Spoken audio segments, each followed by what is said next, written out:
They say you shouldn't bring a tractor to a gunfight, but in 1942, that's exactly how the United States deleted an empire.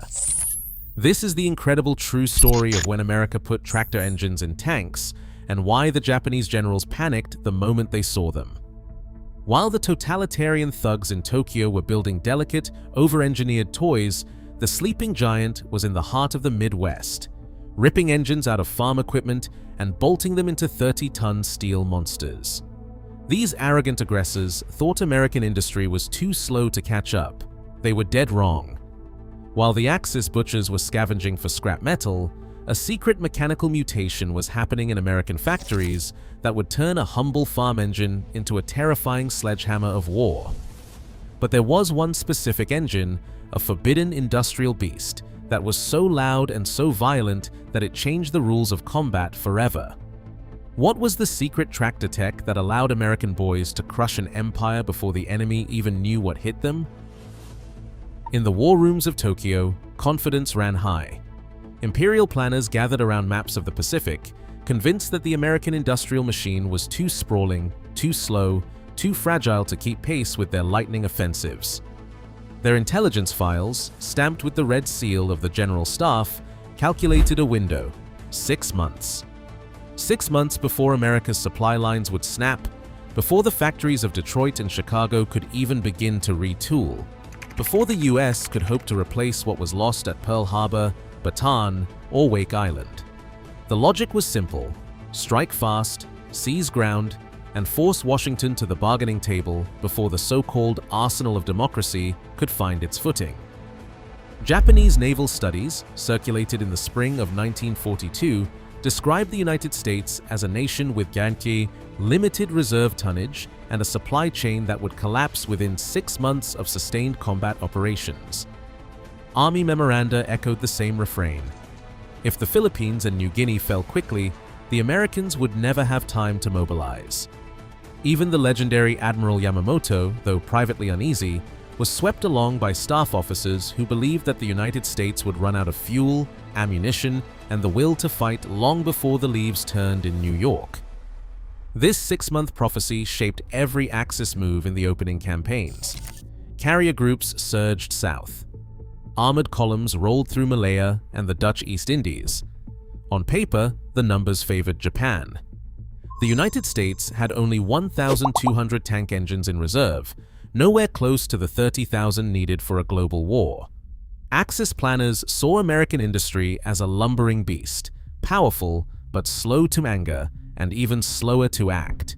They trusted that submarine wolf packs and jungle attrition would choke off the flow of steel and gasoline before any true counterpunch could be launched.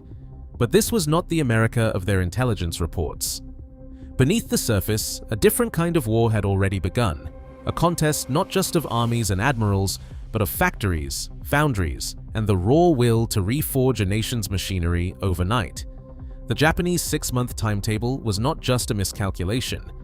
It was the first fatal error, a blind spot that left them unprepared for the American sledgehammer about to be unleashed. June 7, 1940. The phone lines at War Department headquarters crackled with urgency as General George Marshall demanded an answer from Detroit. 7 minutes was all it took to set the alarm bells ringing. The Army's top brass knew what the Japanese did not.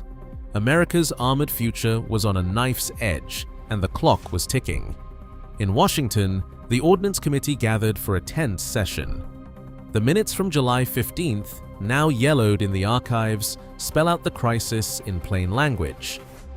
There were not enough engines, not by half, to power the tanks needed for even a single front, let alone two. The R-975 radial, meant for aircraft, was already spoken for by the Air Corps.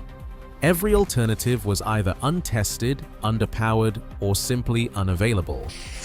The committee's emergency memo, circulated that same week, warned of a production shortfall so severe it threatened to stall the entire armored force before it could even move.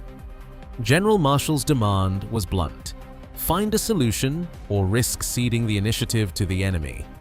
The ordnance officers, men like Colonel Clarence Cook and Major General Levi Mansfield, faced a grim calculation. The Army needed 1,000 medium tanks a year, but engine suppliers could barely promise a fraction of that.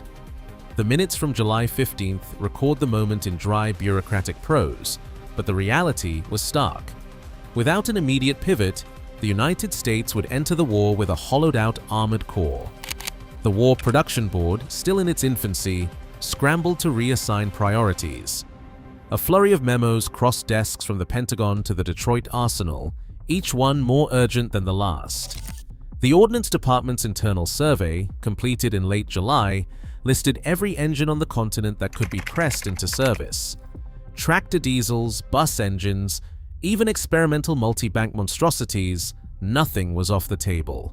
The administrative gears turned with a new ferocity. Contracts were drafted overnight.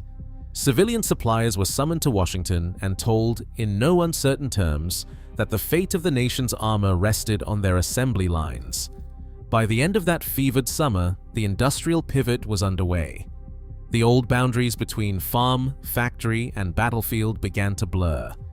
In the words of one ordnance officer, scribbled in the margin of a July report, "If it turns, burns, or rolls, we will make it fight." The American sledgehammer was not yet swinging, but the forge was heating up. The Axis powers had bet on American inertia. What they got was a nation on the verge of transforming its entire industrial soul for war. Steel doors slammed in Detroit and Dallas as the hunt for a tank engine boiled down to two unlikely champions, the Gibbison diesel and the Wright radial. Neither began life as a weapon of war. The Gibbison, with its roots in Texas oil fields, was a 9-cylinder, air-cooled diesel built for the grit and grind of farm tractors and crop dusters. The T1020 model packed 1,021 cubic inches, delivered 265 horsepower at 2,250 revolutions per minute, and weighed just 559 pounds dry. The torque curve was a diesel's signature, broad and flat, peaking near 570 pound-feet, ready to yank a 15-ton tank out of a mud pit or up a jungle slope. The direct injection system, patented in 1945, was rugged enough for bad fuel and field repairs, and 78% of its parts matched the original aircraft version. Mechanics could swap injectors or pistons with what they found in a barn or an airstrip hangar. For the M3 Stuart, the Gibbison was mounted sideways, with a gear-driven fan punching air through a shrouded duct, keeping the cylinders cool under the Pacific sun. Across the assembly tables, the Wright R975, adopted by Continental, was the other workhorse. Born as an aircraft engine, the R975 was a 9-cylinder, air-cooled gasoline radial, cranking out 350 horsepower at 2,200 revolutions per minute and tipping the scales at 650 pounds. Its design was pure aviation, lightweight, compact, and built for bursts of power. For tank duty, engineers bolted on a massive fan and reinforced the crankcase, turning a skyborne engine into a ground-pounding tractor monster. The R975's torque, about 620 pound-feet, gave the M3 Lee and early M4 Sherman their punch, while the air cooling system, fan-driven and shrouded, meant no radiators to puncture and no coolant to leak. The carburetor was set for battlefield gasoline, but field kits let crews convert to diesel when supplies ran thin. Both engines were more than just stopgaps. They were the mechanical backbone of a new American doctrine: build fast, build strong, build from what you have.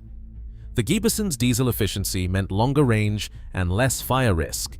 The Wright Continental Radial brought sheer horsepower and the reliability of a proven aircraft design.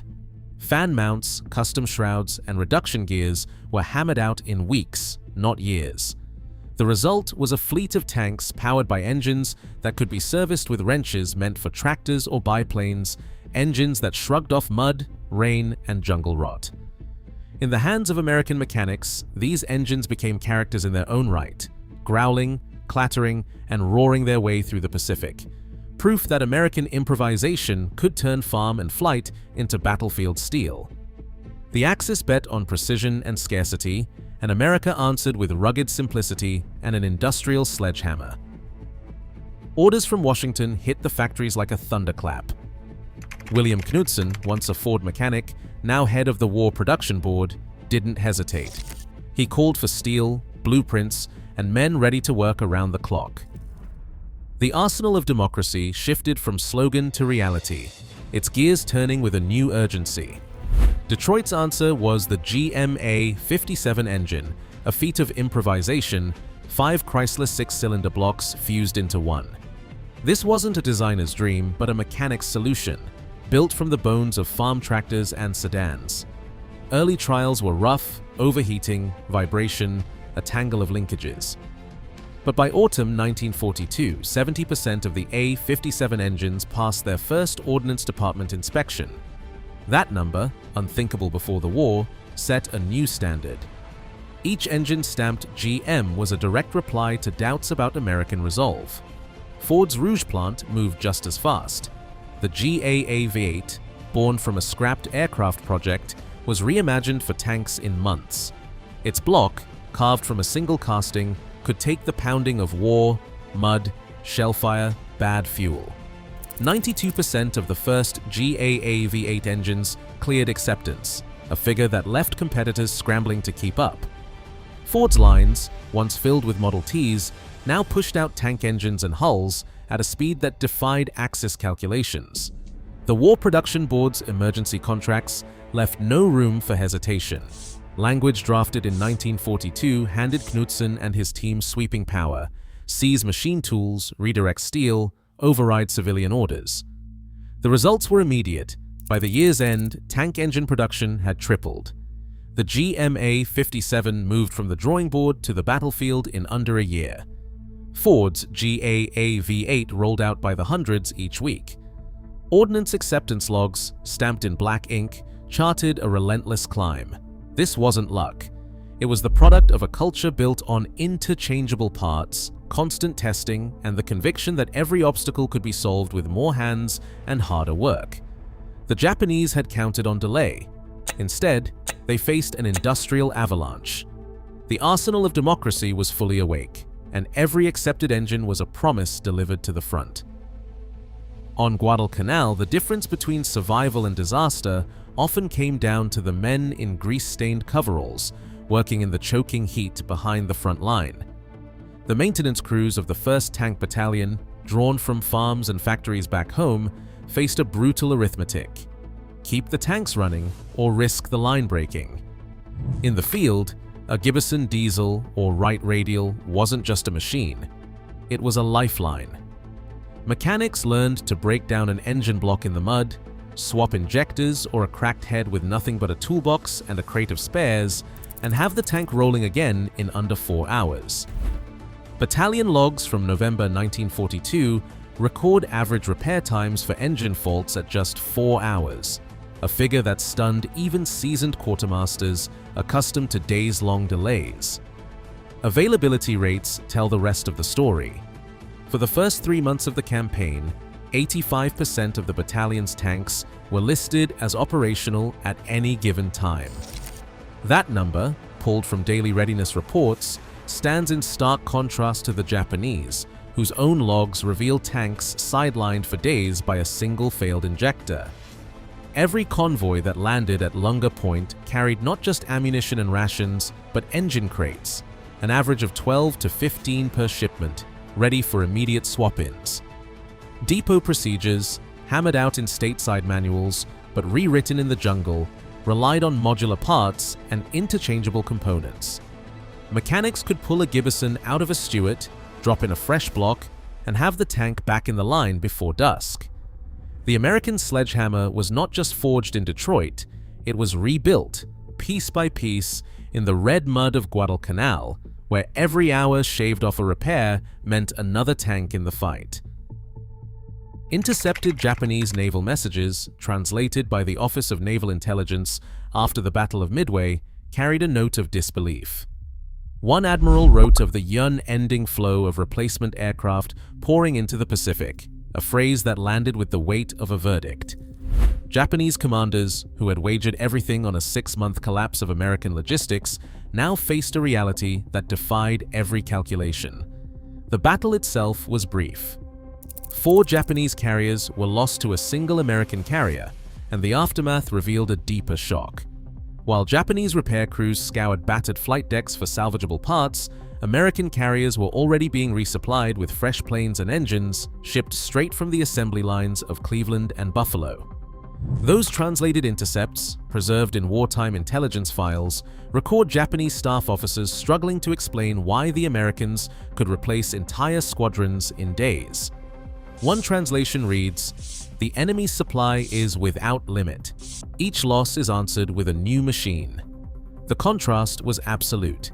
Japanese pilots flew into battle knowing that every zero lost stripped another piece from the Empire's shrinking arsenal. American aircrews, by contrast, landed to find new Wildcats and Dauntlesses already waiting on the flight deck, their engines still warm from factory tests. Midway was more than a tactical victory. It was the moment the Japanese command saw the true face of the American industrial avalanche. The myth of the fragile, slow-moving arsenal was swept aside by a logistics chain that seemed to have no end. From intercepted cables to the desperate notes in Japanese war diaries, the realization spread. The enemy's factories were not just keeping pace, they were overwhelming the battlefield with a tide of iron and oil.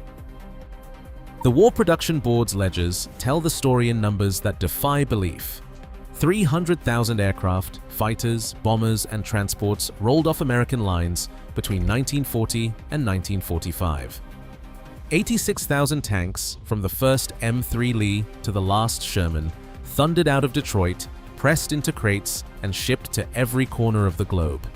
2 million trucks, including 2.5-ton G504s, the Deuce and a halves and every variant in between, poured down the highways and across the docks, engines still warm from the test stands. Each statistic lands like a hammer blow. 300,000 planes, 86,000 tanks, 2 million trucks.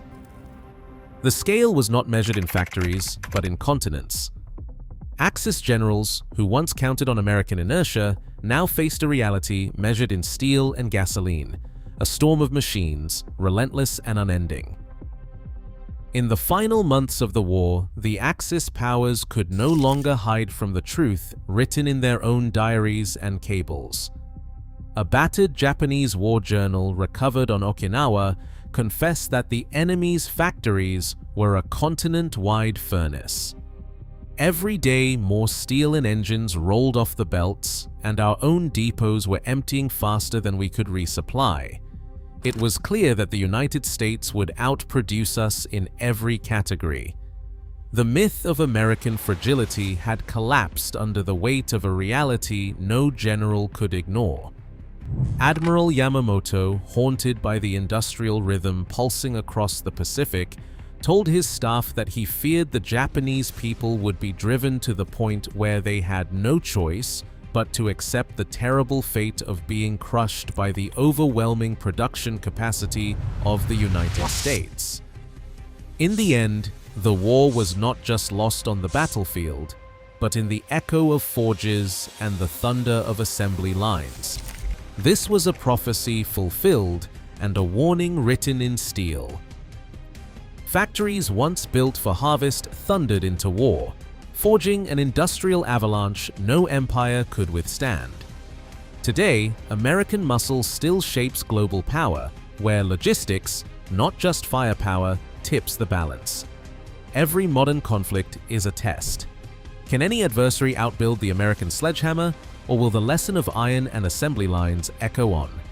The arsenal remains, waiting for the next challenge. Share your thoughts below. What would overwhelm the world's next war machine?